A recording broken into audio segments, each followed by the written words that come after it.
నిజంగా ఎంతమంది వచ్చేవాళ్ళు అంతమంది ఆగడం చూసి నేను ఆశ్చర్యపోతున్నాను. అయితే దేవుడి కృపను బట్టి పోయిన వారం మొత్తం మరి మంగళవారం నుంచి శుక్రవారం వరకు మరి దూర ప్రాంతం నుంచి మరి సేవకులు వచ్చి బలపడి వెళ్ళిపోయారు. మరి నాకు కూడా చెప్పాడు అనేక దేశాల నుంచి అనేక ప్రాంతాల నుంచి మరి దేవుడి బిడ్డలు ఇక్కడికి వస్తారని, ఇక్కడ ట్రైనింగ్ అయ్యి మరి ఆ యొక్క బలాన్ని అనేక మంది చూపిస్తారని మరి నాకు చెప్పాడు. అందుకే చాలామంది వచ్చినప్పుడు కూడా బాప్టిజం తీసుకున్నప్పుడు కూడా పరిశుద్ధాత్మ నింపడినప్పుడు కూడా వాళ్ళు ప్రార్థన చేస్తే జరిగినప్పుడు కూడా మరి ఎడికి వెళ్ళడానికి గల కారణం ఏంటంటే బైబిల్లో ఏదో ఒక స్వస్థత జరిగితేనో ఒక అద్భుతం జరిగింది. నిజమే, అవి జరగాలి, వాటిని నమ్మి బాప్టిజం తీసుకోవాలి, దేవునాత్మ నింపడి మరి చివరిగా ఫైనల్గా సిద్ధపడిపోవాలి పరలోక రాజ్యం యొక్క మహిమను ధరించుకోవడానికి. హల్లెలూయా. క్రీస్తులాగా జీవించడానికి మనం ఈ భూమిని సిద్ధపడిపోవాలి. ఇక్కడ మనము సంపూర్ణ క్రీస్తు స్వరూపాన్ని చూపించి ఈ దేహాన్ని వదిలిన తర్వాత క్రీస్తుతో పాటు కలిసి ఉండాలి. హల్లెలూయా. అందుకోసము దేవుడు ప్రత్యేకపరుస్తూ ఉన్నాడు. నాకు తెలిసి ఈ 2017 నుంచి నేను చూస్తున్నాను. ఇప్పుడు 3 దాపాలుగా పోవడం, ఆ తర్వాత అంతకు మించిన వాళ్ళని దేవుడు పంపించడం, పోవడం, అంతకు మించిన వాళ్ళు పంపించడం. కానీ పోయిన ప్రతిసారి కూడా దేవుడు మమ్మల్ని ఏదో ఒక రకంగా ఆశీర్వదిస్తూనే ఉన్నాడు, ఏదో ఒక రకమైన గొప్ప అద్భుతం జరిగిస్తూనే ఉన్నాడు, మమ్మల్ని ఇక్కడ నిలబెడుతూనే ఉన్నాడు. ఎందుకంటే ఇంతకుముందు ఇదిగో ఆ ఇంట్లో ఉన్నప్పుడు, కింద ఇంట్లో ఉన్నప్పుడు మరి వెళ్ళిపోమన్నారు. ఆ తర్వాత వచ్చిన వాళ్ళందరూ కూడా గుంపులు వచ్చేవాళ్ళు. ఇక్కడ మరి ప్రార్థన చేస్తే దయ్యాలు పోతున్నాయని, ప్రార్థన చేసి స్వస్థ కలుగుతున్నాయని. ఈలోపు హఠాత్తుగా అందరూ ఆగిపోవడం చూసి ఇంకెక్కువ ప్రార్థన చేశాము. తద్వారా దేవుడు ఈ యొక్క మందిరం ఇచ్చాడు. హల్లెలూయా. ఈ మందిరం ఇచ్చిన తర్వాత ఇక్కడ కూడా ఫుల్గా మనుషులు రావడం చూసాము. మనుషులు వచ్చి ఎక్కువైపోయిన తర్వాత హఠాత్తుగా ఈ మందిరం స్టార్ట్ అయిపోయే లోపు మరి ఇక్కడ నుంచి మమ్మల్ని వెళ్ళిపోమన్నారు. ఇక్కడ నుంచి మమ్మల్ని వెళ్ళిపోయినప్పుడు ఆ ఎదురుగా అవతల పక్క వెళ్ళిపోయి ఉన్నప్పుడు యువకులు రావడం చూసి మళ్ళీ ఎక్కువ ప్రార్థన చేశాము. ఆ రోజు మరి వాక్యం చెప్పినప్పుడు చాలామంది ఇక్కడ ఉన్నారు. ఏమనంటే ఇది మన అద్దెది, ఇది నెలకి 1500 ఇచ్చి నేను రెంట్ ఇచ్చేసి ఇది మనం వేసుకొని ప్రార్థన చేసుకుంటున్నాము. దేవుడు కొన్ని రోజుల్లోనే మనకి మందిరము స్వంత స్థలం ఇస్తున్నాడని చెప్పిన అదే వారంలో 2 ఎకరాల మరి చర్చికి స్థలం కొన్నాము. హల్లెలూయా. మరి 10 లక్షలు పెట్టి మరి దేవుడు ఒక్కళ్ళు వచ్చి కొనడం జరిగింది. అయితే మాకున్న ఆనందం ఏంటో తెలుసా? మేము ఒంటరి అవుతున్న ప్రతిసారి దేవుడు మాతో ఉండి పనిచేయడం మొదలు పెడుతుంటాడు. హల్లెలూయా. సో చివరిగా మనం ఎలాగ మారిపోవాలి అనేది ఈరోజు మరి దేవుడు నాతో మాట్లాడి మీకు చెప్పని ఆ యొక్క వాక్యాన్ని మరి సిద్ధపరిచాడు. మరి మనం వాక్యంలోకి వెళ్తే ఈ భూమిని అన్నిటికన్నా గొప్పగా జీవించిన వాళ్ళు ఎవరైనా ఉంటే అలాంటి వాళ్ళగా మనం కూడా జీవించాలని ఇప్పుడు కోరుకుంటాం. అది ధనవంతులుగా కావచ్చు, మరి భాగ్యవంతులుగా కావచ్చు, వ్యాపారస్తులుగా కావచ్చు, వ్యవసాయం చేసే వాళ్ళుగా కావచ్చు, అలానే రాజకీయ నాయకులుగా కావచ్చు. ఎవరైతే బాగా జీవిస్తారో వాళ్ళలాగానే మనం జీవించాలని కోరుకుంటాం. అయితే ఇక్కడ కూడా అంతే, ఫైనల్గా ఎలా జీవించాలి మనము ఈ భూమి మీద అనేది చూపించాలంటే మొదటిగా మనం ఒకరిని చూపించాల్సిన బాధ్యత, ఒక వ్యక్తి యొక్క మాదిరిగా మనం మారిపోవాల్సి ఉంది. 1 కొరింథీయులకు రాసిన పత్రిక 11వ అధ్యాయము 1వ వచనము. 1 కొరింథీయులకు రాసిన పత్రిక 11వ అధ్యాయము 1వ వచనము.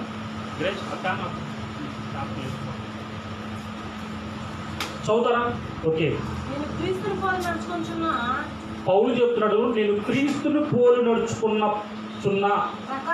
ప్రకారము మీరును నన్ను పోలి నడుచుకోండి అని. హల్లెలూయా. నిజమే, పౌలు ఈ భూమి ఉన్నాడు, క్రీస్తు వచ్చి వెళ్ళిపోయిన తర్వాత ఇప్పుడు పౌలు ఎలా జీవిస్తున్నా ఉన్నాడు? క్రీస్తు పోలి నడుచుకుంటున్నాడు అంట. హల్లెలూయా.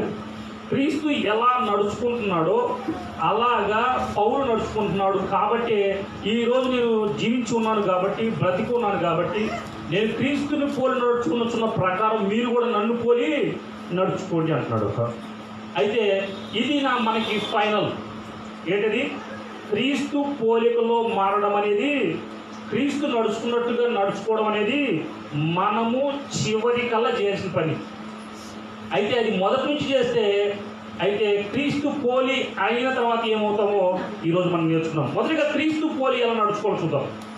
క్రీస్తు పోలి ఎలా నడుచుకున్నాం.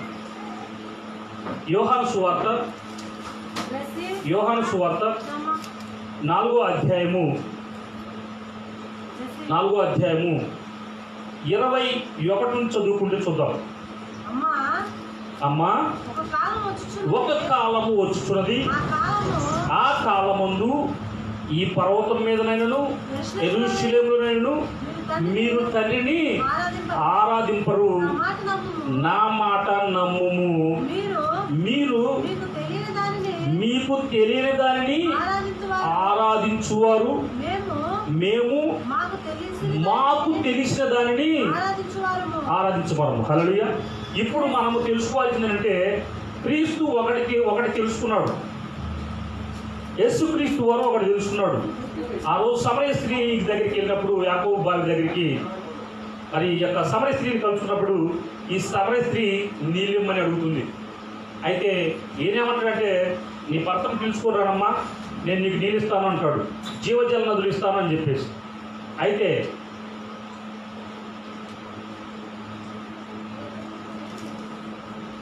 ఈ యొక్క సమరయ స్త్రీ నాకు భర్త లేడని చెప్తుంది. ఆయన అంటాడు కదా, నిజమే నీకు భర్త లేదంటున్నావు, నీకు 5 భర్తలు ఉన్నారమ్మా, ఇప్పుడు ఉన్నోడు కూడా నీ వాడు కదన్నప్పుడు ఏమేమని చెప్పుతుందంటే, అయ్యా నువ్వు ప్రవక్తవు అని నేను గ్రహిస్తున్నాను అంటది. అయితే యేసుక్రీస్తు అందుకేమంటాడంటే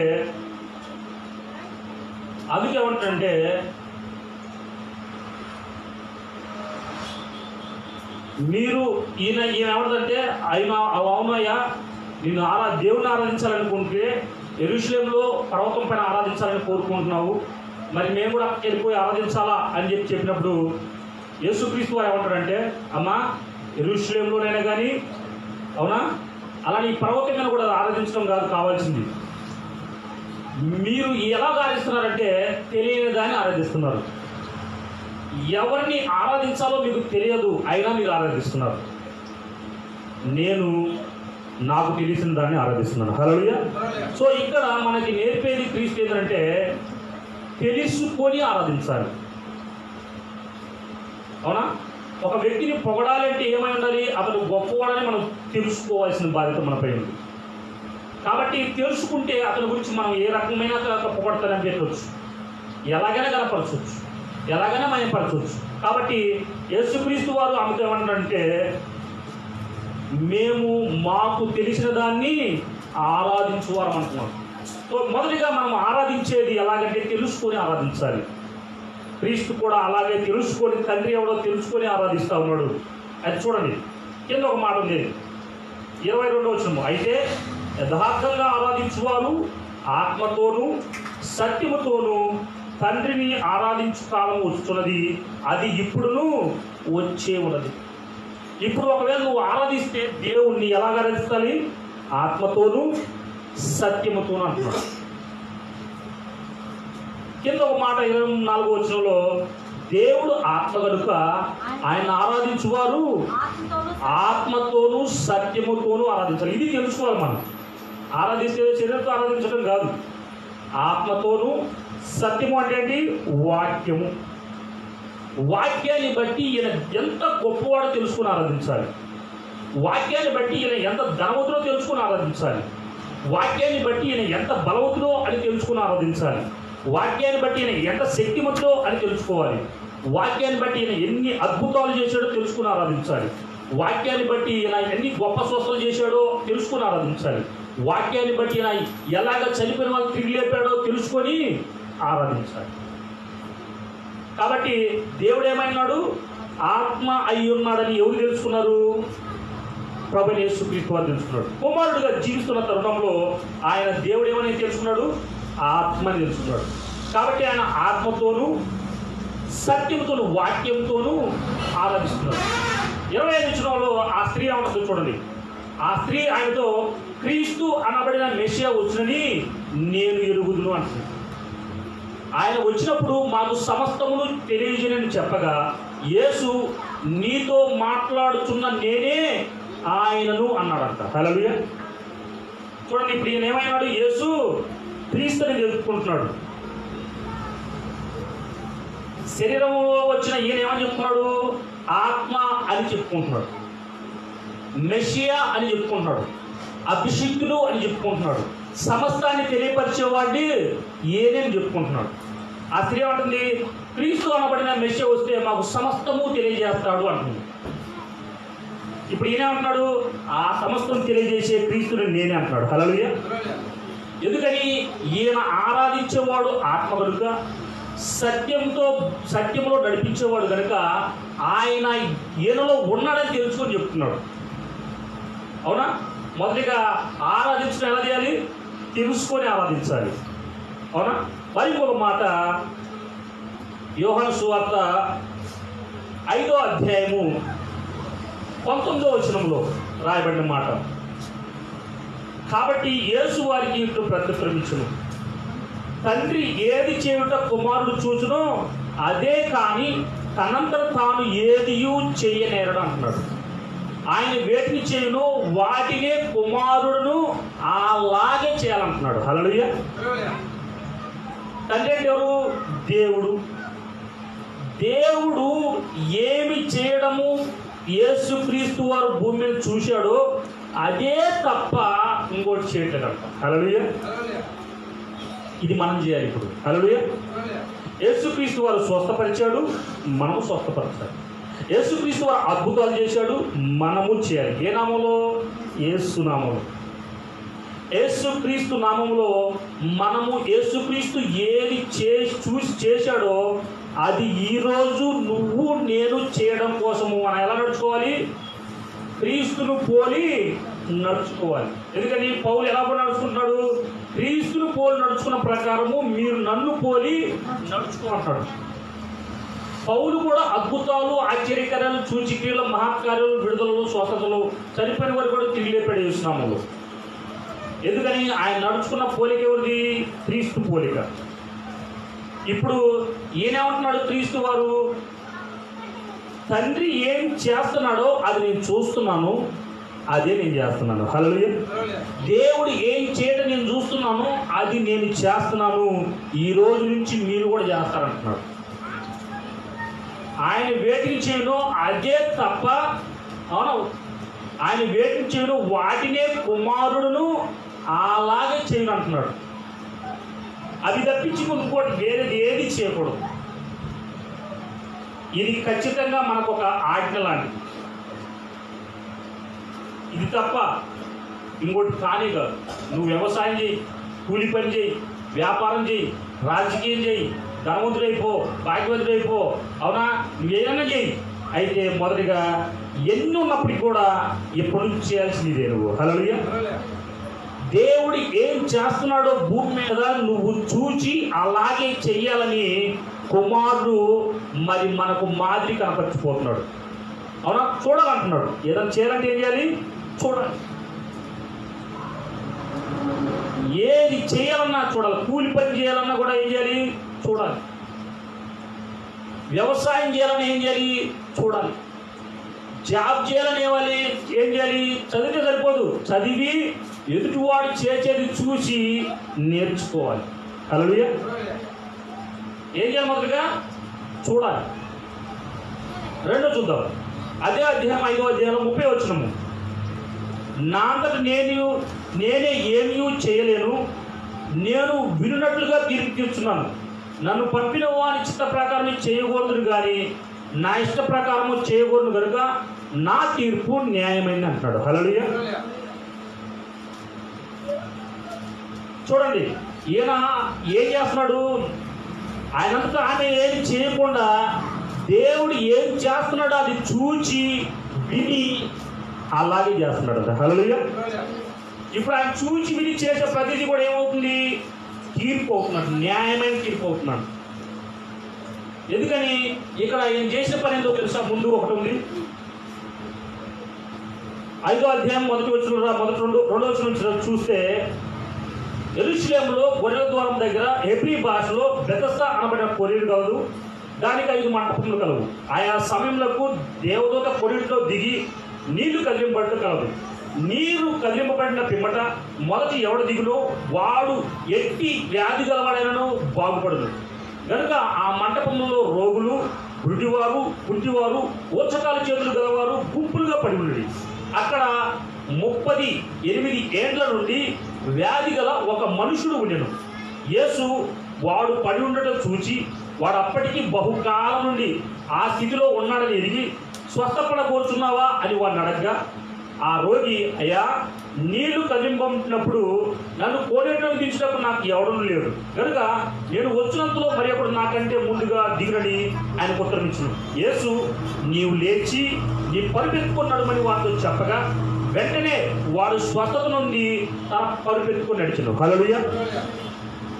ఈడు ఎన్ని సంవత్సరాల నుంచి కొనేటి దగ్గర పడి ఉన్నాడు? 38 సంవత్సరాల నుండి. ఇప్పుడు ఇతను న్యాయమైన తీర్పు ఏం చేశాడు తెలుసా? ఈ పడినోడిని ఏం చేశాడంటే, అక్కడ వాడు అడగకపోయినా కూడా అడిగాడా? యేసుక్రీస్తునే ఇక్కడ 37 సంవత్సరాల నుంచి పడి ఉన్నా, నన్ను లేపు నడిపించు ప్రభు అని చెప్పి అడిగాడా? అడగల.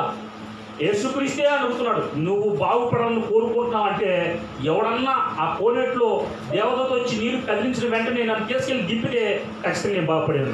అందుకే 38 సంవత్సరాల నుంచి ఇక్కడ కూర్చున్నా, ఎవడు నాకు సాయం చేసేవాడు లేడు. అనగానే యేసుక్రీస్తు వారు అంటున్నాడు, నీ పరుపెత్తుకు నువ్వు నడువు అంటున్నాడు. వెంటనే నడిచాడు. ఏంటది? నడవని వాడు నడవడం అనేది ఏంది? తీర్పు. చూసేవాళ్ళది నమ్మని నిజం చెప్పాలంటే చూసేవాళ్ళ కళ్ళు ఏమైపోయాయి? గుడ్డి అయిపోయిన సందర్భాలు అక్కడ పరిచయాలు అసలు ఒప్పుకోలేదు. ఒక మనిషి ఎలా నడిపిస్తాడు? ఒక మనిషి విశ్రాంతిన పరుపెత్తు ఎట్టు నడుస్తాడు? కాబట్టి ఈయన ఎలా చేస్తున్నాడు? ఒక పని తండ్రి చిత్త ప్రకారమే చేస్తున్నాడు కానీ, తను పంపిన వాడి చిత్త ప్రకారమే చేస్తున్నాడు కానీ తన ఇష్ట ప్రకారం చేయట్లేదు. ఎందుకని? అతను వాడు ఒక ఫస్ట్ పక్షవాయుడు 35 సంవత్సరాలు పడి ఉన్నాడు. వాడు రోగులతో పాటు కలిసి ఉన్నాడు. అంతమంది నయం చేయకుండా ఈ ఒక్కరి నయం చేయడం గల కారణం ఏంటంటే, తండ్రి ఏం చెబుతున్నాడు కుమారుడికి, కుమారుడా ఇదిగో వాడిని నేను రాత్రి చూపించా, వాడిని బాగు చేయాలని. ఇప్పుడు నువ్వు వాడి దగ్గరికి వెళ్ళిపోయి వాడు అడగకపోయినా కూడా వాడిని అడిగి నువ్వేం చేయాలి? వాడిని బాగు చేయాలి. హల్లెలూయా.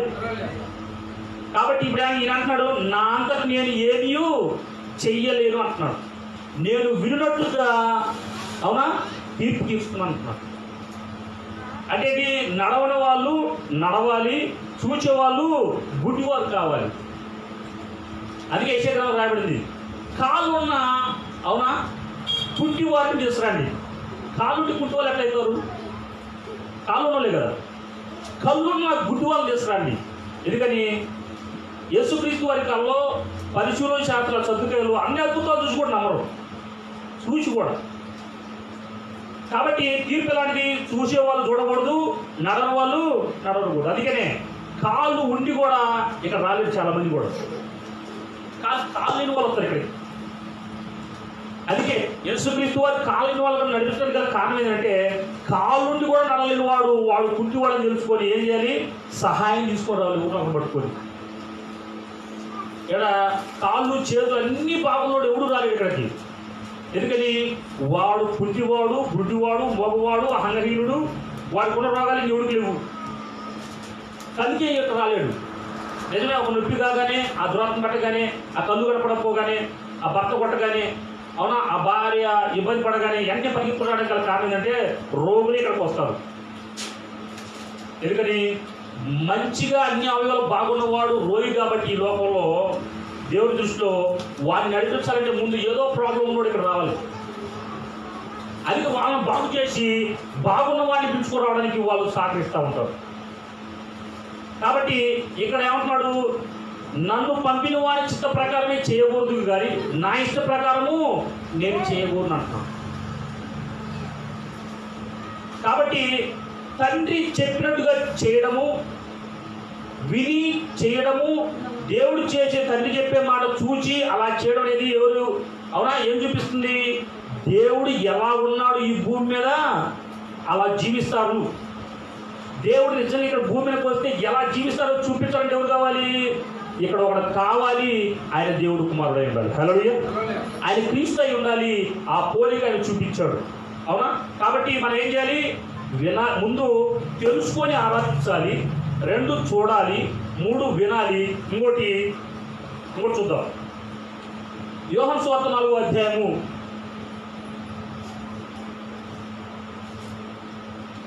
32వ వచనము. ఓకే, 32వ వచనము. ఓకే, 31 నుంచి చదవండి, బాగుండదు. ఆలోగా శిష్యులు బోధకుడా భోజనం చేయమని అడిగి ఆయనను వేడుకునిది. అందుకు ఆయన భుజించుటకు మీకు తెలియని ఆహారము నాకు ఉన్నదని వారితో చెప్పగా శిష్యులు ఆయన భుజించుటకు ఎవడైనాను ఏమైనా తెచ్చినేమో అని ఒకరితో ఒకటి చెప్పుకునేది. యేసు వారిని చూచి నన్ను పంపిన వారి చిత్తం నెరవేర్చుటయు ఆయన పని తుదముట్టించు నాకు ఆహారం అంటాడు. హల్లెలూయా. ఈ భూమి మీద ఆహారం ఎలా దొరుకుతుంది? పని చేసుకుంటే దొరుకుతుంది, ఆ వ్యవసాయం చేస్తే దొరుకుతుంది, ఆ కష్టపడి కూలి పని చేస్తే దొరుకుతుంది. ఆ జాబ్ అంత బాగా చదువుకొని జాబ్ చేస్తే చదువుకుని కుదరదు. చదువుకొని జాబ్ చేయాలి, పని చేయాలి, ఉద్యోగం చేయాలి. ఉద్యోగం చేయకపోతే శాలరీలు రావు. నేను బీటెక్ చేసాను, ఎంటెక్ చేసాను, డాక్టర్ చేసాను, కుదరదు. పని చేయాలి, డాక్టర్ అయినా ట్రీట్మెంట్ చేయాలి. రాజకీయ నాయకుడిని గెలిస్తే సరిపోదు, గెలిచిన తర్వాత వాడు చేయాల్సిన పనులు పనిమాలి పనులు చేయాలి, మంచి పనులు కూడా చేయాలి. కరెక్టే, రాజకీయ నాయకులు పెట్టింది దేవుడి యొక్క పని మాత్రమే. మంచి పనులు చేయాలి, అదే మంచి పనులు చేస్తూ ఉంటారు, చెడు పనులు కూడా చేస్తారు. కానీ అది చేస్తే వాళ్ళకి ఏం కావాలి? భోజనం. ఏ పని చేసినా ముందే కష్టపడి పని చేయాలి. అయితే ఇప్పుడు శిష్యులు వచ్చి ఉంటారు, ఆయన భోజనం చేయమన్నారు. ఈయనేమంటున్నాడు? మీకు తెలియని ఆహారము నాకు ఉన్నదంటున్నాడు. అంటే అక్కడ శిష్యులు తెలియకపోవచ్చేమో కానీ ఈయనకు తెలుసు ఆహారం ఏంటో. తెలుసా ఏంటది? దేవుడు దేనికోసమైతే పంపించాడో ఆయన చిత్తం ఏమైందో అది నెరవేర్చడము ఆయనకి భోజనము. హల్లెలూయా. ఆయన చివరి వరకు ఎలాగా జీవించి, అవునా, ఆయన దగ్గర రావాలో చెప్పింది తెలుసుకోవడము, అవునా, ఆయన పని తుదముట్టించడం అంటున్నాడు. ఆయన ఆయన పని తుదముట్టించడం నాకు ఆహారం అంటున్నాడు. అంటే కంప్లీట్గా ఏంటది? కలవరశీలలో మరణించేటప్పుడు తండ్రి నా ఆత్మ నీకు అప్పగించుకుంటున్నాను అని చెప్పేంతవరకు కూడా ఏం చేయాలి? పని తుదము. అది ఇంకా తండ్రి నా ఆత్మకి అప్పచెప్తున్నాను చెప్పి ప్రాణం వదిలిపెట్టము. ఈయనకి ఏమైంది? ఆహారం అయింది. హల్లెలూయా. అంతవరకు ఆయన చెప్పిన మాట నెరవేర్చడం కోసమే మనసు పెట్టుకున్నారు. టార్గెట్ అంతా అని భూమిని పంపించింది. అద్భుతాల కోసం మహత్కారం చేసిన తర్వాత ఆయన చెప్పినట్టు నేను మనుషులకు అప్పచెప్పబడి, అవునా, దెబ్బలు తిని అవమానపరచబడి, నిందించబడి, దూషించబడి, శిలువ మోసి శిలువకు వేలాడదీయబడి ఆ యొక్క శిలువలో మరణవేదన అనిపించి చివరికి తండ్రి, అవునా, నా ఆత్మ నీకు అప్పచెప్తున్నాను అని ప్రాణం వదిలేయడము దేవుడి చిత్తమైందంట. హల్లెలూయా. అదే కుమారుడి కోసం దేవుడు నిలిచిన చివరి పని అంటారు. ఇదే యేసుక్రీస్తు వారికి ఏమైంది? ఆహారమైంది. హల్లెలూయా.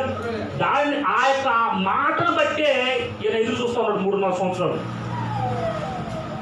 3.5 సంవత్సరాలు ఆయన దీనికోసం ఎదురు చూశాడు. ఏంది? నేను ఈ రక్షణ పొందుకున్న తర్వాత 3.5 సంవత్సరాల చివరిలో, అవునా, ఒక రోజు వస్తుంది ఆయన తీర్పు తీర్చే దినము. ఆ దినము చివరి నేనేం చేయాలి? నేను మరణించాలి, ఆయన బిడ్డలు మొత్తం లేపడాలి. హల్లెలూయా. నేను మరణిస్తేనే వాళ్ళు బ్రతుకుతారు. ఇదే నాకు ఆహారం. ఇది ఎవరు తెలిసింది? క్రీస్తు వారికి తెలిసింది, కుమారుడు తెలిసింది. కాబట్టి మనం కూడా ఈ భూమిని దేనికోసం వచ్చామో ఆ యొక్క దేవుడి చిత్త ప్రకారం ఏంటో తెలుసుకొని బ్రతకడం అనేది మనకు ఆహారంగా అంటారు. హల్లెలూయా. అందుకోసం ఒక మాట చెప్పాడు. యోహాను సువార్త 6వ అధ్యాయము 27వ వచనము. మనకు ఆహారము, అవునా, అది అన్న సంగతి తెలియక మనం ఎలా కష్టపడదు చూడము. క్షయమైన ఆహారం కోసం కష్టపడుకుడి కానీ నిత్య జీవము కలగజేయు అక్షయమైన ఆహారం కొరకే కష్టపడండి. మనిషి కుమారుడు దాన్ని మీకు ఇచ్చును. ఎందుకై తండ్రి అయిన దేవుడు ఆయనకు ముద్ర వేసి ఉన్నాడంట. హల్లెలూయా. క్షయమైన ఆహారం కోసం నువ్వు కష్టపడొద్దు అంటున్నాడు. చూడండి, మనం పనిచేసి దేనికోసం 3 పూట తినమే కదా. అయితే తినుకుంటూ మనం ఒక మాట మాట్లాడుతాం. ఇదిగో ఈ సంపాదన, ఈ యొక్క హోదా, ఈ యొక్క ఇంట్లో వస్తువులు, ఇంట్లో ఆస్తిపాస్తులు, పొలము, భూమి, బంగారము ఎవరి కోసం తెలుసా? నా బిడ్డల కోసమే అంటారు లేదా? కానీ అది ఇవ్వకుండా చనిపోయిన వాళ్ళు చాలామంది చూసాం. ఎందుకని? అది క్షయమైనది. ఏ ఆహారం అయితే చిన్నప్పుడు తింటున్నప్పుడు మనకు బాగా ఇస్తుందో అదే ఆహారం కొంత వయసు తర్వాత మనకి హానికరంగా తయారవుతుంది. బీపీ, షుగర్, థైరాయిడ్లు రావడానికి కారణం అవుతుంది. మరణించడానికి గల కారణము అదే ఆహారం అవుతుంది. ఏ ఆహారం అయితే బలాన్ని ఇచ్చిందో కొంతకాలం వరకు, కొంత ఏజ్ వరకు, ఒక 30-40 సంవత్సరాల వరకు అదే ఆహారం అదే మోతాదులో తింటే అదే ఆహారం కొన్ని రోజుల్లోనే మనం చంపేస్తుంది. అందుకే అంత ఆహారం తినొద్దని డాక్టర్లు మనకు సలహా ఇస్తూ ఉంటారు. తగ్గించండి, ఆహారం తగ్గించండి. ఆహారం చపాతీలు లాంటి తినండి, నాన్ వెజ్ తినొద్దు, మామూలుగా కూరలు, కాయగూరలు తినండి, ఆకుకూరలు తినండి చెప్తారు లేదా? ఏంటది? ఈ భూమి మీద తినే ప్రతి ఆహారం ఏం చేస్తుంది? నశింపజేస్తుంది అంటున్నాడు. అందుకే నశించిపోయే ఆహారం కోసం మాత్రమే మీరు కష్టపడమని అంటున్నాడు. యేసుక్రీస్తు దానికోసమే కష్టపడ్డాడు. ఆ స్వస్థ చేసిన, అద్భుతాలు చేసిన సాయంత్రకల్లా కొండకి వెళ్తాడు, ఉదయం కల్లా అరణ్యానికి వెళ్తాడు. ఏం చేస్తాడు? సంపాదించుకుంటూ ఉంటాడు ప్రార్థన ద్వారా. ప్రభా, నీ బలాన్ని, శక్తి నాకు ఇస్తే, నువ్వు ఏం చేస్తున్నావు అది నేను చూస్తే, నువ్వు ఏం చెప్తున్నావు అది నేను వింటే, అది నీ బిడ్డలు నేను చెప్తాను. అదే చెప్తా, అదే చేస్తాను, ఇంకోటి చేయను. సంపాదించుకుంటున్నాడు. ఎందుకని? ఆయనకి ఇచ్చింది ఎవరైతే మనిషి కుమారుడికి వచ్చి చనిపోయి లేచిన వాడు యేసుక్రీస్తుని నమ్ముతారో వాళ్ళకు కూడా అది ఇవ్వాలంట. హల్లెలూయా. అందుకోసం యేసుక్రీస్తు వారికి ఏమిచ్చాడు? దేవుడు ఏం చేశాడు? స్టాంపు కొట్టించాడు. ఖచ్చితంగా 100కి 100% మిమ్మల్ని, అవునా, నా కుమారుడు ద్వారా మాత్రమే పరలోక రాజ్యం చేసుకొస్తాను, ఇంకొక వేరే వాళ్ళ దగ్గర కాదు. కుమారుడు నమ్మిన వాళ్ళు, అవునా, దేవుని యొక్క మహిమ ఉండదు కాబట్టి వాడు జీవన రోడ్డు, వాడు మరణంలోకి వెళ్ళిపోతాడు. బాబు రావద్దు. కాబట్టి నువ్వు స్టాంపు వేయించుకోవాలి దేవుని చేత. కుమారుడికి యేసుక్రీస్తు ద్వారా నువ్వు స్టాంప్ వేయించుకోవాలి. ఏంటది? పరిశుద్ధాత్మని. ఆ పరిశుద్ధాత్మ పొందుకుంటేనే, అవునా, మీరు ఈ భూమిని ఎలా జీవించగలరు? అక్షయులుగా జీవించగలరు, సజీవులుగా జీవించగలరు. ఇంకో మాట,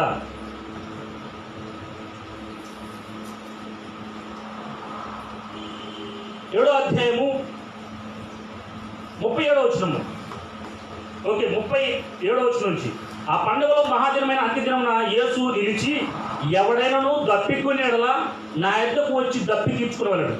నా యందు విశ్వాసించు వాడు ఎవడో లేఖనము చెప్పినట్టు వాడి కడుపులో నుండి జీవజల నదులు పారును అంటున్నాడు. హల్లెలూయా. పరిశుద్ధాత్మ ఎలా ఇస్తున్నట్టు? జీవజల నదుల్లాగా పారేలాగిస్తారంటాడు. మన సహోదరులు మరి మన నూజివీడు నుంచి వచ్చిన యొక్క సేవకుల ద్వారా కలిసి మరి అక్కడ నుంచి 200 కిలోమీటర్లు ఉన్న భద్రాచలం నుంచి మరి కుటుంబంతో సహా ఇక్కడికి వచ్చారు. వాళ్ళకున్న పరిస్థితులు చాలా ఇబ్బందికరంగా. అయితే వాళ్ళు ఏమైతే కావాలని వచ్చారో, వాళ్ళు వచ్చింది మా కోసం కాదు, మన కోసం కాదు. మనం ఎక్కడైతే ఉపవాసం ఉండి 40 రోజులు ఆ కొండకి ప్రార్థన చేస్తామో ఆ వాతావరణం చూసి మేము కూడా ఇలా ప్రార్థన చేయమని ఎప్పుడో 10 సంవత్సరాలు 15 సంవత్సరాల క్రితం చెప్పాడు దేవుడు. 12 సంవత్సరాల క్రితం 2013లో చెప్పాడు. అప్పటి నుంచి ఎదురు చూస్తూ ఉన్నారు. అయితే ఎప్పుడైతే చూశాడో మరి వచ్చిన వాళ్ళకి ఆ సేవకులు ఫోన్ చేసి, అమ్మా మీరు ఎక్కడమ్మా ఇక్కడ ప్రార్థన చేసేది, మీ దగ్గర మేము వస్తామంటే వాళ్ళు అంటారు, అయ్యా మేము ఇక్కడ కాదు, మేము కడప నుంచి ఒక 70 కిలోమీటర్లు అన్నమయ్య జిల్లాలో రాయచోటి దగ్గర చిన్నమటి అనే ప్రాంతంలో ఒక సేవకుడు ప్రార్థన చేస్తున్నాడు. ఆయన దగ్గర ఒక 3 రోజులు 40 రోజుల కోసం ఉంటే పోయి వచ్చాము కాబట్టి మేము అక్కడ బలపడ్డాము అని చెప్పినప్పుడు నాకు ఆయన నెంబర్ ఏంటమ్మా, ఏమనుకోవద్దు, మేమంతా వెళ్ళి ప్రార్థన చేసుకోవాలి. హల్లెలూయా. ఇక్కడ నుంచి దాదాపుగా భద్రాచలం 700 కిలోమీటర్లు ఉంది. 700 కిలోమీటర్ల నుంచి పరిగెత్తుకుంటూ వచ్చి ఏదో ఒక చచ్చిపోతున్నట్టుగా.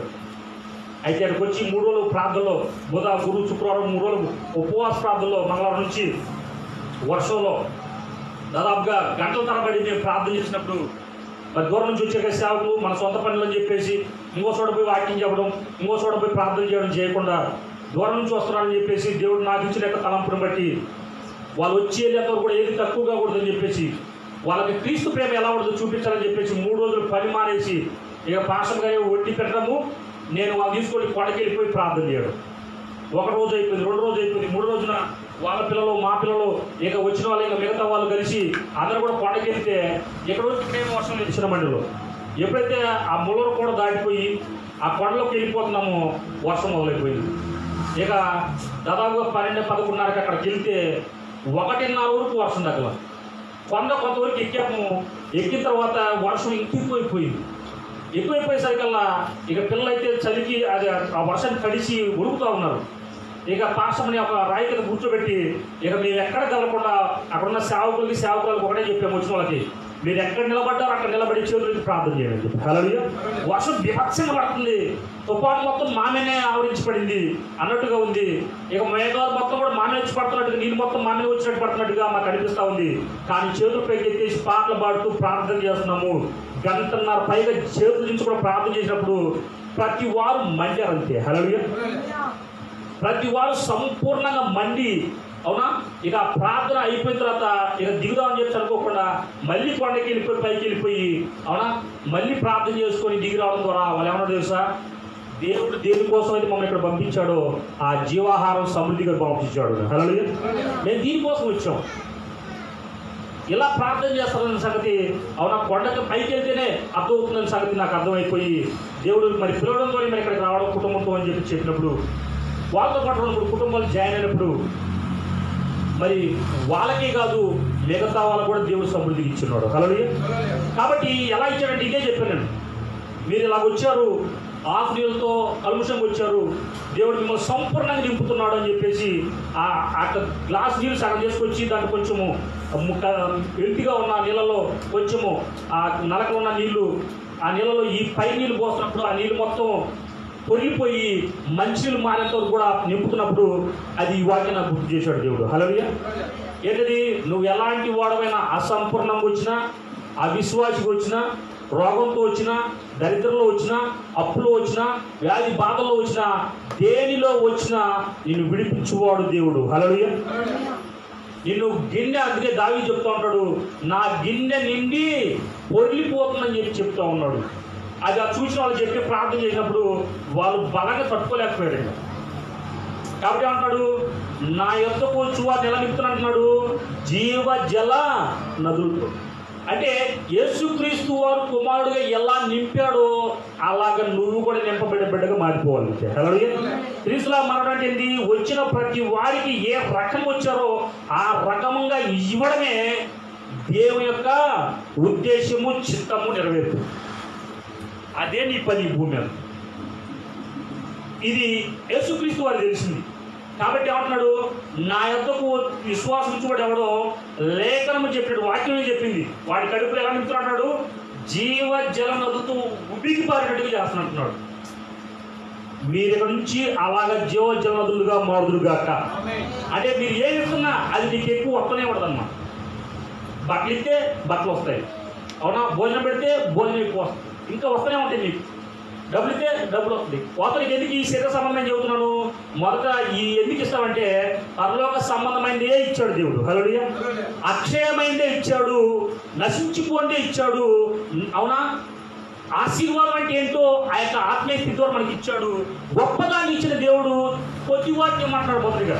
ఎందుకని, నీ ధనం ఎక్కడుంటే నీ హృదయము అక్కడ ఉంటుంది. 10 రూపాయలు ఇచ్చారు, పెద్దగా ఆలోచిస్తారా? ఆలోచిస్తారమ్మా? 100 రూపాయలు ఇస్తే, 10,000 ఇస్తే ఆలోచిస్తారు లేదా? 1,00,000 రూపాయలు ఇస్తే ఆలోచిస్తారు లేదా? ఒకరికి మేము 1,00,000 రూపాయలు ఇచ్చాను, ఆ 1,00,000 రూపాయలు ఎప్పుడు ఇస్తారో అని చెప్పేసి వడ్డీ కాదు, మామూలుగా ఇచ్చినా కూడా. ఒక 10 లక్షలు ఇస్తే అసలు కుటుంబమా? ఒక ఇల్లు కట్టిస్తే అసలు కుటుంబమా? అలా కాదు. ప్రాణం ఇస్తే, హల్లెలూయా, ప్రాణం ఇస్తే ఎట్లా ఉండదు? డబ్బు విలువైందా, ప్రాణం విలువైందా? నీ కోసం ప్రాణం పెట్టి తన ఆత్మ ఇచ్చాడు. అలాంటప్పుడు నీ గురించి ఆలోచించలేదు దేవుడు. హల్లెలూయా. కాబట్టి నువ్వు ఈ భూమి మీద ప్రాణం కన్నా గొప్పది ఇదేది లేదు కనుక ఆ గొప్ప వాడిలాగా నువ్వు మారిపోవాలి ఇక్కడ. హల్లెలూయా. ప్రాణం పెట్టి జయించు వాడిలాగానే నువ్వు మారిపోవాలి. అనేక మంది నీ ద్వారా మార్చబడాలి. అనేక కుటుంబాలు, దరిద్రంలో ఉన్న కుటుంబాలు, వ్యాధి బాధలు ఉన్న కుటుంబాలు, ఇబ్బందులు ఉన్న కుటుంబాలు, అసంపూర్ణంగా జీవించే ప్రతి కుటుంబం ఎవరి ద్వారా రక్షణ పొందాలంటే నీ సాక్ష్యాన్ని బట్టే, నిన్ను బట్టే. అందుకనే క్రీస్తును పోలి నడుచుకున్న ప్రకారము అవునా మీరు నన్ను పోలి నడుచుకొని పౌలు చెప్తున్నాడు. అందుకే పౌలు సమస్తం వదిలేయడానికి గల కారణం ఏంటంటే అన్నిటికన్నా విలువైన వాడు నాలో ఉన్నాడు, ప్రాణం పెట్టినవాడు నాలో ఉన్నాడు, తన ఆత్మించినవాడు నాలో ఉన్నాడు. ఇప్పుడు ఆయన నన్ను జీవింపజేస్తున్నాడు. కాబట్టి నేను ఇంక ఏదైనా ఇవ్వడానికి ఏమాత్రం సంకోచించనని చెప్పేసి పౌలు మనకు బోధిస్తూ ఉన్నాడు. కాబట్టి ఇక్కడ యేసుక్రీస్తు అంటాడు, వాళ్ళు ఎలా నింపుతున్నట్టాడు, లేఖనంలో రాయబడింది జీవ జల నదులు ఎలా నింపబడతాయో అలాగే నేను నింపాలని కోరుకుంటున్నాను. ఇంకో మాట,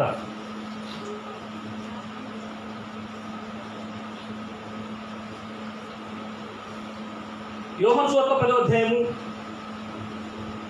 30వ వచనము.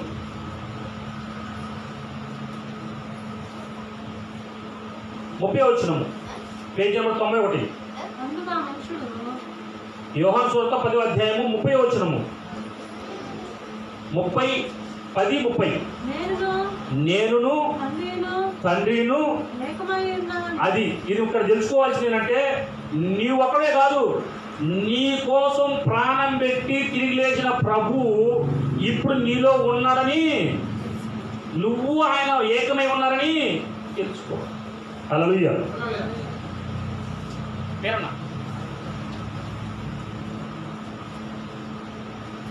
కుమారుడు ఏం తెలుస్తున్నాడు, నేను తండ్రియు ఏకమై ఉన్నామని తెలుసుకున్నాను. ఇప్పుడు నువ్వు కూడా తెలుసుకోవాలి, నేను ఒక్కనే కాదు, నాలో దేవుడు కూడా ఉన్నాడు. హల్లెలూయా. పరిశుద్ధాత్ముడు కూడా ఉన్నాడు. ఆయన నామమే యేసుక్రీస్తు. యేసునామం ఈరోజు నాలో ఉంది, నేను ఆయన ఏకమై ఉన్నామని ఏం చేయాలి తెలుసుకోవాలి.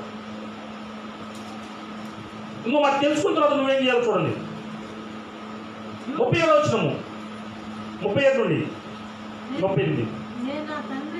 నేను నా తండ్రి చెయ్యని నా తండ్రి క్రియలు చెయ్యని ఎడల నన్ను నమ్మకుడి, చేసిన ఎడల నన్ను నమ్మకున్నను తండ్రి నాయందును నేను తండ్రి అందును ఉన్నామని మీరు గ్రహించి తెలుసుకున్నట్లు ఆ క్రియలను నమ్మండి. హల్లెలూయా.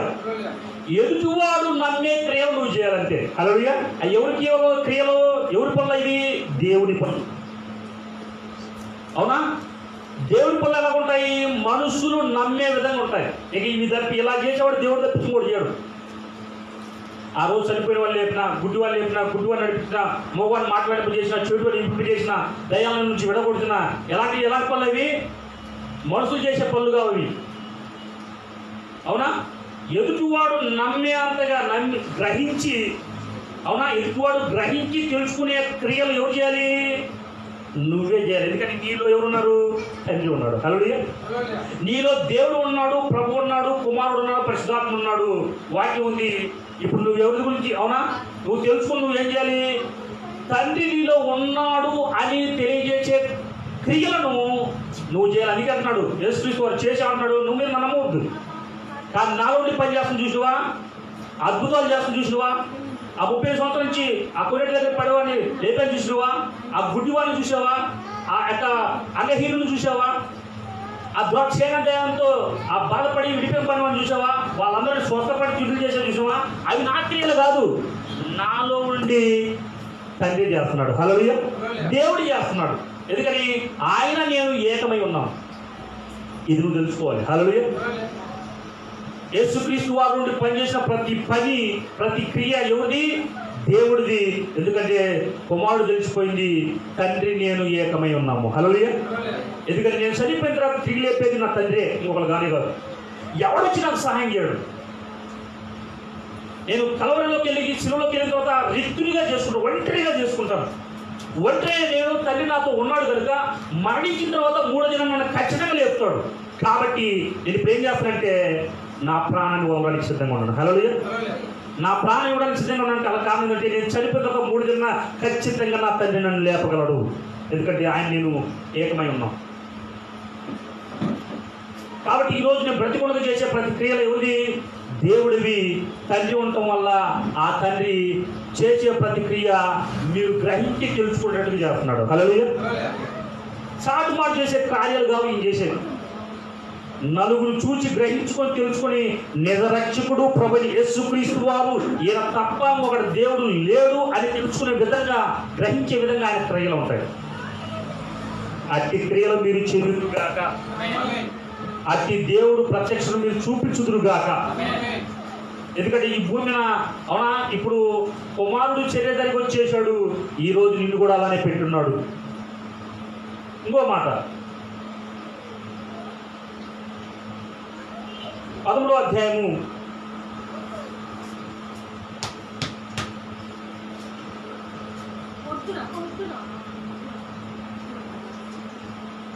34-35 వచనాలు.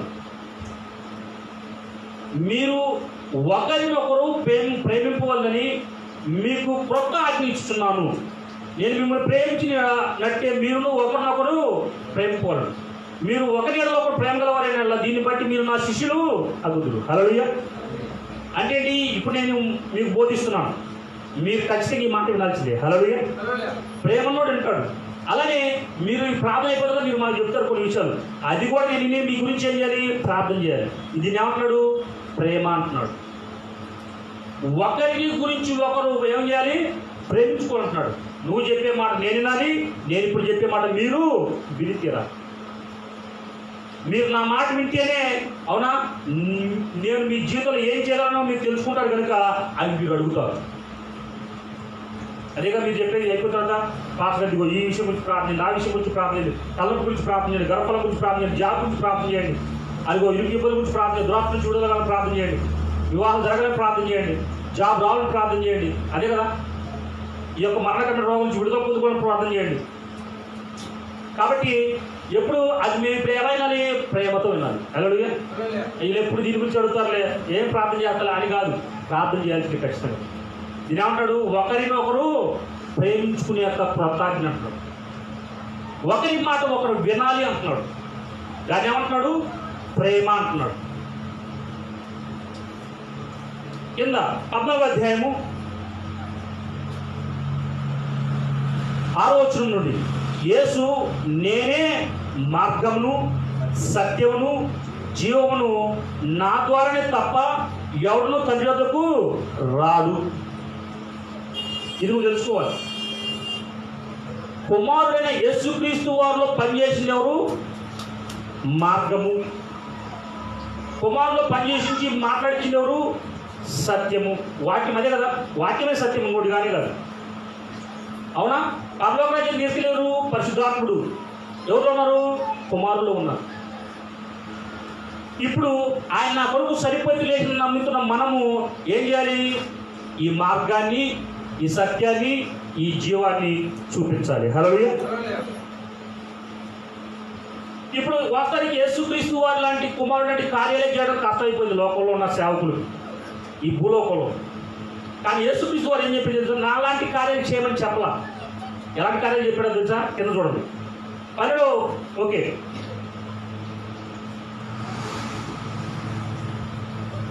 10వ వచనం నుంచి 10 కాదు 9వ వచనం చదవండి, బాగుంటుంది. యేసు ఫిలిప్పు, నేను ఎంతకాలం మీ వద్ద ఉండను, నువ్వు నన్ను ఎరగవా? నన్ను చూసిన వాడు తండ్రిని చూచి ఉన్నాడు కనుక తండ్రిని మాకు కనబడుతుందని ఎలా చెప్పుచున్నావు? తండ్రి అందు నేనును నా యందు తండ్రి ఉన్నామని నువ్వు నమ్మట్లేదా?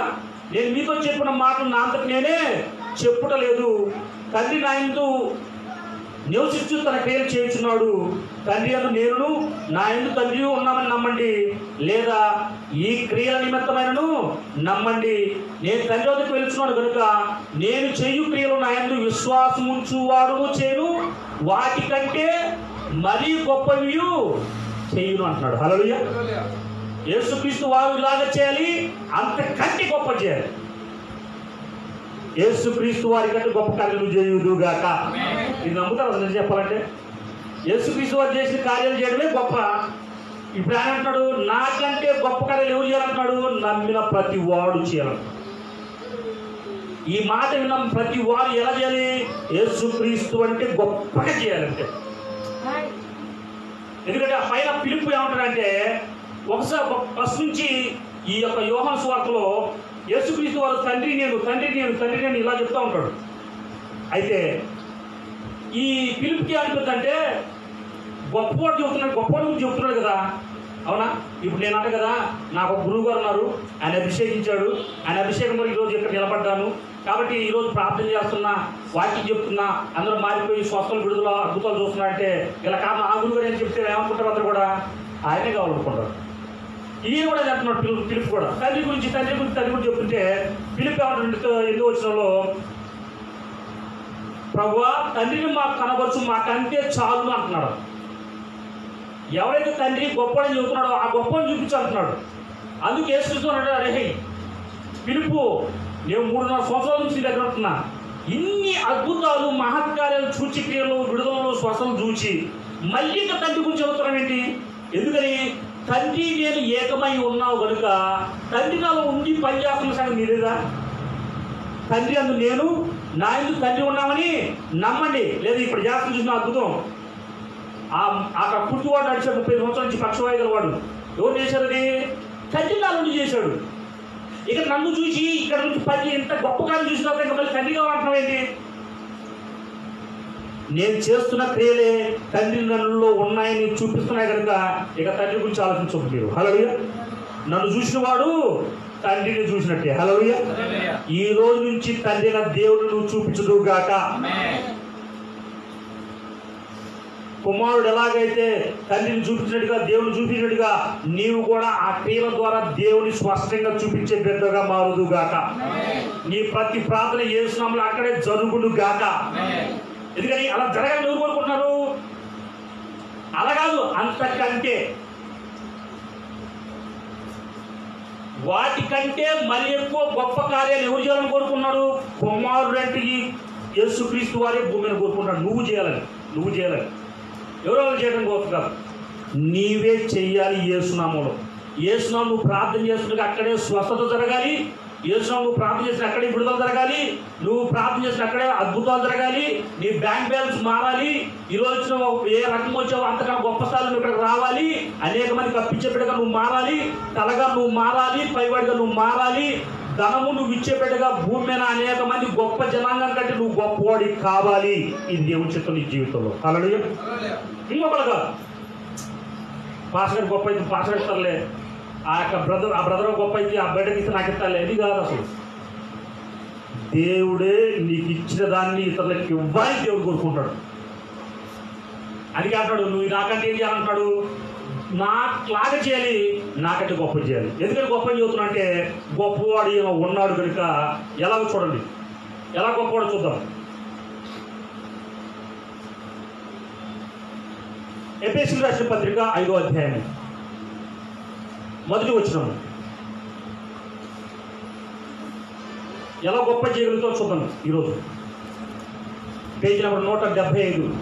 ఎఫెసీయులకు రాసిన పత్రిక 5వ అధ్యాయము 1వ వచనము.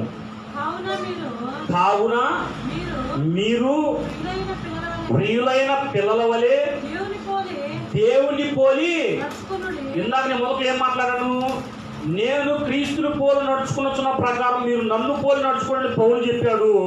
ఇప్పుడు పౌలు ఏమంటున్నాడు? మీరు నన్ను కూడా కాదు, దేవుని పోలి నడుచుకుని అంటాడు. హల్లెలూయా. ఎలాగ ప్రియులంటే ఇష్టమైన పిల్లల్లాగా. ఇప్పుడు దేవునికి ఇష్టమైన బిడ్డ ఎవరు? యేసుక్రీస్తు వారే. ఎందుకంటే ఆ రోజు బాప్తీసం తీసుకుని యోహాను దగ్గర బాప్తీసం తీసుకొని యోర్దాను నది నుంచి బయటకు వస్తున్నప్పుడు ఆకాశం తెరబడి పరిశుద్ధాత్మ పౌరులు అందరికి వచ్చినప్పుడు ఏమంటాడు? ఈయన నా ప్రియ కుమారుడు, ఈయన యందు నేను ఆనందిస్తున్నాను. దేవుని ఆనందింపజేసే బిడ్డగా నువ్వు ఎప్పుడైతే మారుతావో అప్పుడు నువ్వు దేవుని పోలి నడుచుకుంటావు. హల్లెలూయా. దేవుని పోలి నువ్వు వచ్చేస్తావు అంతే. అలాగే ఎలా జరుగుతుంది చూడండి. 2వ వచనము. క్రీస్తు మిమ్మల్ని ప్రేమించి పరిమళ వాసనగా ఉండుటకు మన కొరకు తను తాను అర్పణగాను బలిగాను అర్పించుకుని అంటున్నాడు. అలాగునే మీరును ప్రేమ కలిగి నడుచుకుని అంటాడు. మీరు ఈ మాట శ్రద్ధతో వినాల్సింది తప్పదు. ఈ మాట ఎంత శ్రద్ధతో వింటారో అంతే శ్రద్ధగా మీ జీవితంలో దేవుడు కార్యం మొదలు పెడతాడు. ఎందుకంటే యేసుక్రీస్తు వారు కుమారుడుగా ప్రాణం పెట్టింది ఆయన కోసం కాదు, పరిమళ వాసనగాను బలిగా ఎందుకు సమర్పించుకున్నాడంటే నిన్ను విడిపించడం కోసం, నీ మాట దేవుడు వినడం కోసం. అందుకే దేవుడు లోకాన్ని ఎంతో ప్రేమించును కాగా తన అద్వితీయ కుమారుడిని విశ్వాసం ఉంచువాడు ప్రతి వాడు నశింపగా నిత్య జీవం పొందినట్లు ఆయన అనేది పరిశుద్ధాత్మ ఇచ్చిన దానికోసం. పరిశుద్ధాత్మ నీకు ఇచ్చింది అందుకోసమే. ఆయన ఆ బలి అర్పించిన తర్వాతనే, ఆయన మరణించి అధిపతి తిరిగేసిన తర్వాతనే ఆయనకి ఇవ్వబడిన కుమారుడికి ఇవ్వబడిన పరిశుద్ధాత్మని, ఆ సమాన వరాన్ని, వాగ్దానం చేయబడిన ఆత్మని, ఇతరుల కాలంలో వాగ్దానం చేసిన వాగ్దానం దేవుడు వాగ్దానం చేసింది మనకి సంపూర్ణంగా దేవుడు ఇచ్చున్నాడు. హల్లెలూయా. ఇప్పుడు ఏమంటాడు, ఇప్పుడు మీకోసం కాదు, అలాగే మీరును ప్రేమ కలిగి ఏదైనా చేస్తే విని చేయండి అంతే. దేవుని మాట దేవుని సన్నిధికి వచ్చి విని చేయండి అంతే. అలా చేస్తే ఖచ్చితంగా ఎలాగోతో చూద్దాం. ఇలా దేవుని మాట అంటే మీలో జరిగితే మీ మాటలు చూద్దాం. 3వ వచనం,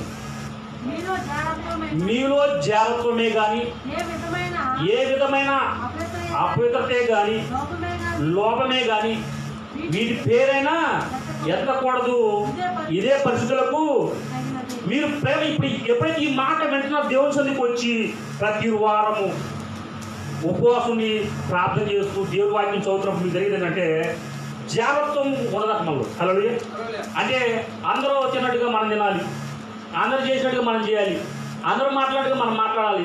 అందరూ రాంగ్ రూట్లో వెళ్తారు కదా, అలా నేను కూడా రాంగ్ రూట్లోకి వెళ్ళి డబ్బు సంపాదించాలి, నేను కూడా అబద్ధాలు ఆడాలి, నేను కూడా మోసాలు చేయాలి. ఇదేంటిది? లోకానికి సంబంధించింది. అందరిలాగా నేను కూడా అవునా హీరోలాగా ఉండాలి, అలా కుదరదు. చూసిన దాన్ని బట్టి, లోకంలో విన్నదాన్ని బట్టి నువ్వు జీవించకూడదు. ఇప్పుడు దాకా జీవించే దేనికి పరికరాన్ని పెట్టుకు మారిపోయావు. ఇప్పుడు ఏమంటాడు, మీరు ప్రేమ కలిగి నడుచుకుంటే జాగ్రత్తలు తీసేస్తున్నట్టాడు. హల్లెలూయా. అలానే అవునా అపవిత్రతను తీసేస్తున్నట్టాడు. లోపము అంటే నీ గురించి నీ కుటుంబం గురించే, వేరే గురించి కాదు. ఆలోచించే నీవు వాడి పేరు కూడా ఎత్తకూడదు చేస్తున్నాడు దేవుడు. హల్లెలూయా. పరిశుద్ధాత్ముడు వచ్చి ఈ మాటలు వింటుండగానే నేను బలపరిచి చేస్తున్న ప్రతి అపవిత్రమైన కార్యాలకి పనులకి నీతో మాట్లాడుతున్నాడు స్పష్టంగా. వాటిని ఎత్తకూడదు చేస్తున్నాడు, వాడి పేరు కూడా ఎత్తకూడదు చేస్తున్నాడు. ఎందుకని? ఇది పరిశుద్ధులకు తగినది అంటున్నాడు.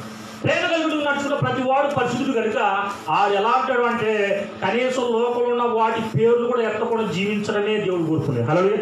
యేసుక్రీస్తు ఎక్కడైనా చూశాడు అలా ఎలా జీవించాడు? అందరిలా మాట్లాడతాం. బ్రష్లు అలా నన్ను ముట్టుకుంటావా? 12 సంవత్సరాలు రక్తం తగిలి ముట్టు తగిలినావా? నెలస తగిలి 12 సంవత్సరాల నుంచి బాధపడుతూ నన్ను పట్టుకుంటావు. ఆ పవిత్రుడు నన్ను నువ్వు శపించుదుగా జీవితాంతం నీకు రక్తస్రావం ఇలానే ఉండుగాక అని ఏమన్నాడా? అసలు ఒక మాట కూడా. హల్లెలూయా. ఈయన పవిత్రుడు కనుక ఆ ముట్టుకున్న ఆమె కూడా పవిత్రులు అయిపోయిన తర్వాత ఏమంటాడు, అమ్మా నీ విశ్వాసం నేను స్వస్థపరిచింది, సమాధానం గలదానివే ఇల్లు. హల్లెలూయా. నేను కూడా ఏమన్నామ్మా, నేను చిన్నప్పుడు చూసిన కొన్ని సినిమాల్లో ఆ ముని ఆ యొక్క ఋషి ఆయన జపం చేస్తుంటాడు. ఏమొచ్చి ఒక పాట పాడి ఆయన డిస్టర్బ్ చేస్తుంది.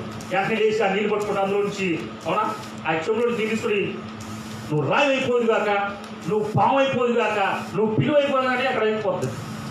ఏం కూడా అలా అనుకుంది.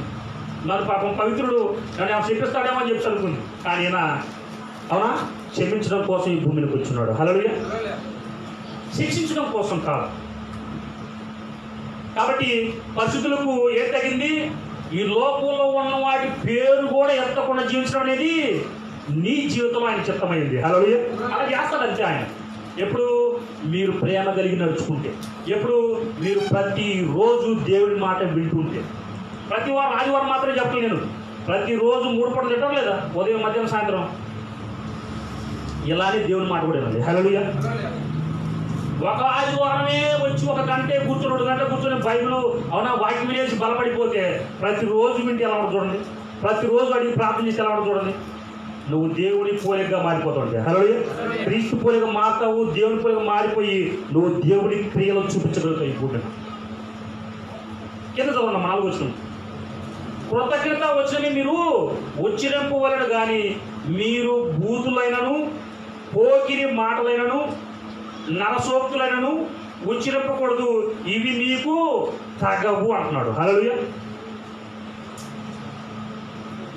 ఈ మాట వింటే నువ్వు ప్రతిదానికి దేవుడికి ప్రభువా ఇదిగో ఈ మంచి పని చేసిన స్తోత్రం ప్రభువా, ఈ స్వస్థపరిచిన స్తోత్రం ప్రభువా, నన్ను నడిపించిన స్తోత్రం ప్రభువా, వివాహం జరిగించిన స్తోత్రం ప్రభువా, ఇంకా జరగలాగి ఇల్లు కట్టిన స్తోత్రం ప్రభువా, వాహనం ఇచ్చిన స్తోత్రం ప్రభువా, ప్రభువా ఈరోజు ఎటువంటి నొప్పి లేకుండా చేసే ప్రభువా నీకు స్తోత్రం ప్రభువా. ప్రతిదానికి ఎలాగా కృతజ్ఞతగా మాట్లాడాలంట. హల్లెలూయా. దేవుడు నా జీవితంలో ఈ పని చేశాడు కాబట్టి నేను థ్యాంక్స్ చెప్తున్నాను అని చెప్పేసి నువ్వు మాట్లాడాలి. నా జీవితంలో ఈ కార్యం చేసిన ఈరోజు ఇక్కడ నిలబడి వాక్యం చేస్తున్నా అంటే దేవునికి స్తోత్రం అని చెప్పి చెప్పాలంట. హల్లెలూయా. ప్రభా ఈరోజు ఇక్కడ కూర్చొని నేను ఈ వాక్యం వింటున్నాను ప్రభా, ఈ బతుకున్నట్టే అది నీ వల్లే కాబట్టి నీకు స్తోత్రం ప్రభు అని చెప్తున్నావంట. హల్లెలూయా. కృతజ్ఞత వచనం మాత్రమే నువ్వు ఉచ్చరించాలంట. ఇక నీ నోట్లు ఏ రాకూడదు అంటున్నాడు, బూతులు రాకూడదు.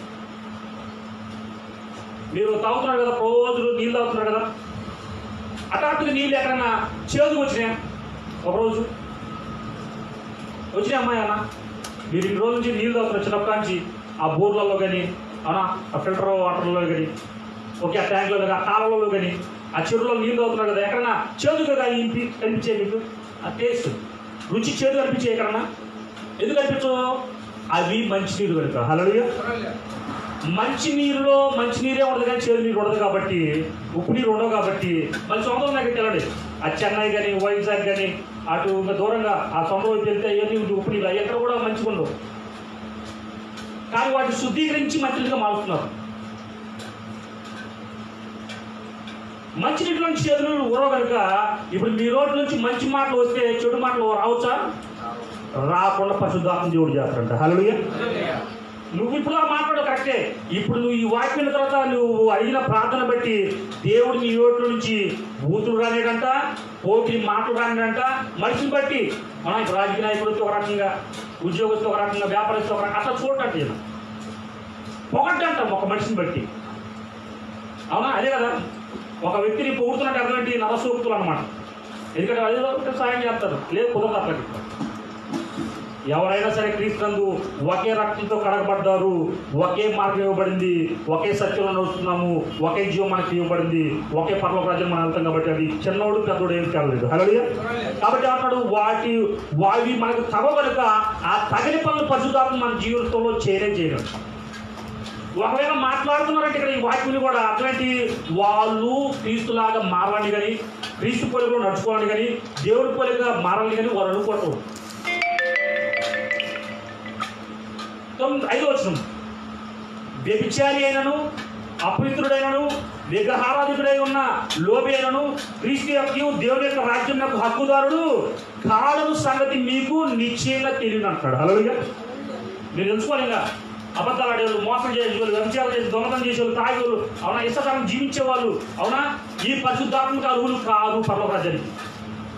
కాబట్టి నువ్వేమడగాలి? ప్రభువా నీ పరిశుద్ధాత్మ నాకు అనుగ్రహించు, వీటి నుంచి నేను విడిపించబడతా, నువ్వు చెప్పినట్టు నేను వింటా అని అడిగితే కనుక దేవుడు నిశ్చయంగా నిన్ను క్రీస్తులాగా మార్చగలడు. హల్లెలూయా. నువ్వు దేవుని పోలి నడుచుకోగలవు. ఈ రోజు నుంచి పరిశుద్ధాత్మ ద్వారా ఈ వాక్యం దాన్ని బట్టి నీవు దేవుని పోలికలో, క్రీస్తు పోలికలు నడుచుదువుగాక. క్రీస్తు ఎలాగ జీవించాడు ఈ భూమి మీద దేవుడు చూపించేది చూసి చేసినట్టుగా, దేవుడు చెప్పి విని చెప్పినట్టుగా నువ్వు కూడా ఈ రోజు నుంచి చూచి విని గ్రహించుకొని నువ్వు కూడా అలాగా చేయుదుగాక. వాటికంటే గొప్పవి నువ్వు చేయుదుగాక. ఎంతమంది చేయాలనుకుంటున్నారు? అది లేచి నాతో పాటు ప్రార్థన ఎక్కించారు. ఎవరికి అలా చేయాలి? క్రీస్తు పోలి నడుచుకోవాలనుకుంటున్నారు, దేవుని పోలికలో మారాలనుకుంటున్నారు, దేవుని పోలికలు నడుచుకోవాలనుకుంటున్నారు, వారందరూ లేచిన బట్టి చేతులు పైకెత్తి అడుగుదాం ప్రభువా ఈ రోజు నుంచి ప్రభు ఒక భార్యగా, ఒక భర్తగా, బిడ్డగా, తల్లిగా, తండ్రిగా అయ్యా నేను మనిషిలానే జీవిస్తున్నాను, ఇది పోలి నడుచుకోవాలన్నది ప్రభు నీ చిత్తమైంది జీవితంలో, మా జీవితంలో నువ్వు ఏ పని కోసమైతే ఇక్కడ నియమించి మమ్మల్ని ఈ భూమిని పంపించావో ఆ చిత్తము చేయడమే ప్రభు మాకు ఆహారం అన్న సంగతి నీ కుమారుడు యేసుక్రీస్తు వారి ద్వారా మాకు తెలుసుకున్నాం ప్రభు. ఇది క్షయమైపోయే ఆహారం కాదు, ఇది అక్షయమైన ఆహారం. నీ కుమారుడు ఎలాగైతే ప్రభువా ఈ భూమి మీద మనిషిలాగా జీవిస్తూ కూడా ప్రభువా బలాన్ని, మహిమను, శక్తిని, సామర్థ్యాన్ని, ఘనతను, ప్రభావాన్ని, జ్ఞానాన్ని, పరిశుద్ధతను, నీతిని ఎలా కనపరిచాడో ప్రభువా మేము కూడా అలాగా నిన్ను పోలి నడుచుకునే యొక్క బిడ్డగా, క్రీస్తు పోలికలో నడిచే వాళ్ళగా క్రీస్తు స్వరూపాన్ని ధరించుకునే బిడ్డలుగా నీ పరిశుద్ధాత్మ యొక్క బలముతో అద్దంలో చూస్తే ప్రభా నువ్వే కనపడే వాళ్ళలాగా ప్రభువా మమ్మల్ని మేము చూసుకుంటే నువ్వే నీ యొక్క మాటలే, నీ ఆలోచనలే, నీ నడకలే ప్రభువా, నీ క్రియలే ప్రభు మా ద్వారా చదువులాగా ప్రతి బిడ్డను నీ పరిశుద్ధాత్మ యొక్క బలము చేత నింపబడును గాక. ప్రతి ఒక్కరూ అభిషేకించబడుదురు గాక. సంపూర్ణ నీ మహిమ ప్రభావములు బిడ్డలు చూసుకుందురు గాక. యేసునామములో పరిశుద్ధాత్మ అయా ఇక్కడికి వచ్చి ప్రతి బిడ్డ ప్రభువా ఇదిగో ఆ స్వస్థ పొందుకోవడం కాదు, ఆ విడుదల పొందుకోవడం కాదు, అద్భుతాలు చూడటం కాదు ప్రభా, ఆ పరిస్థితి నుంచి విడుదలపరచబడడం కాదు కదా ప్రభా, ఆ బిడ్డలే ప్రభా విడుదల పొందుకొని అనేక మందికి విడిపించే బిడ్డలుగా అభిషేకించబడుదురు గాక. యేసునామములో అయ్యా ఈ బిడ్డలు ప్రార్థన చేస్తున్నారని ప్రభా అక్కడే స్వస్థత, ఈ బిడ్డలు ప్రార్థన చేస్తున్న ప్రభా అక్కడే దురాత్మ నుంచి విడుదల, ఇక్కడ బిడ్డలు ప్రార్థన చేస్తున్న ప్రభా గుడ్డివారు, కుంటివారు, మగవారు, అనహీనులు, ఆయా కుష్ఠరోగులు, చనిపోయిన వాళ్ళని తిరిగి లేచుదురు గాక. యేసునామములో నీ మహిమ సామ్రాజ్యము స్థాపించబడును గాక. యేసునామములో నీ మహిమ ప్రభా ఈ మందిరం మొత్తం నిండుకున్నట్టుగా ప్రభా ఆ దేహాలు మొత్తం ప్రభా నిండుకొను గాక. Thank you holy spirit of God. అయా పరిశుద్ధాత్మను నింపండి, ప్రతి బిడ్డ ప్రభు అభిషేకించండి, ప్రతి బిడ్డ ప్రభు బలపరచండి, బలమైన అగ్ని ప్రభు సమృద్ధిగా బిడ్డపై కుమ్మరించండి. ప్రతి అవరోధం అతడే క్రీస్తునామములో తొలగిపోవును గాక. సంపూర్ణ నీ మహిమ ప్రత్యక్షతను ప్రభు బిడ్డలు చూసుకుందురు గాక. నీ స్వరూపంలో ప్రభు బిడ్డలు మారు గాక. యేసునామములో అవును ప్రభా నీ కుమారుడు యేసు క్రీస్తు యొక్క స్వరూపము ప్రభు సమానంగా బిడ్డలకు అనుభవించిన స్తోత్రం ప్రభు. ఆయా కుటుంబాల తాగుబోతులు, తిరుగుబోతులు, వ్యభిచారులు, అబద్ధికులు, మోసగాళ్ళు, అయా లంచగొండ్లు, ఎలాంటి పనికిమాల కార్యాలు జీవిత ప్రభా దేనికి ఉపయోగం లేకుండా ఉన్నారో వాళ్ళందరూ విడిపించబడి ప్రభా నీ రాజ్య వ్యాప్తిలో బలమైన సాధనలుగా వాడబడుదురు గాక. యేసునామములో అయా నీ సన్నిధి ప్రభా రాజులు, రాజకీయ నాయకులు వచ్చుదురు గాక. యేసునామములో వాళ్ళందరూ నిజమైన రక్షకుడు నువ్వని ప్రభా ప్రతి బిడ్డ తెలుసుకొని ప్రభా నేను ఆ మహిమకు వాడబడే కృపను, శక్తిని, సామర్థ్యాన్ని ప్రతి బిడ్డకు అనుగ్రహించమని యేసు క్రీస్తు నామమున ప్రార్థిస్తున్నాను తండ్రి. ఆమేన్. దయచేసి కూర్చోండి.